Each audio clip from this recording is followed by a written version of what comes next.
တက်ချင်တဲ့လူကကိုယ့်အိမ်တိုးတက်ချင်ကိုယ့်အိမ်မှာကျွန်တော်တို့အိမ်မှာဆိုပါစို့မိသားစု6ယောက်ရှိတယ်ဆိုပါစို့ဒီ6ယောက်တည်းကကိုယ့်အိမ်ကိုစိတ်ဝင်စားတဲ့သူ1ယောက်တည်းရှိတယ်ဆိုရင်ဒီအိမ်တိုးတက်မှုနှေးမလားမြန်မလား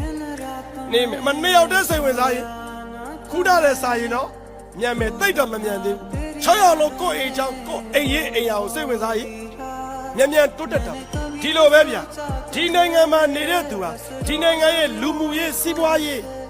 ပညာရေးကျန်းမာရေးနိုင်ငံအရေး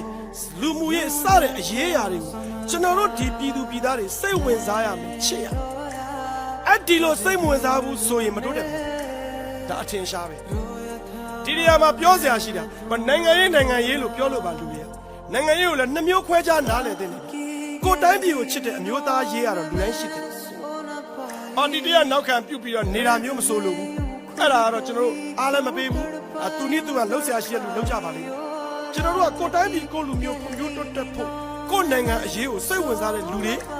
များရ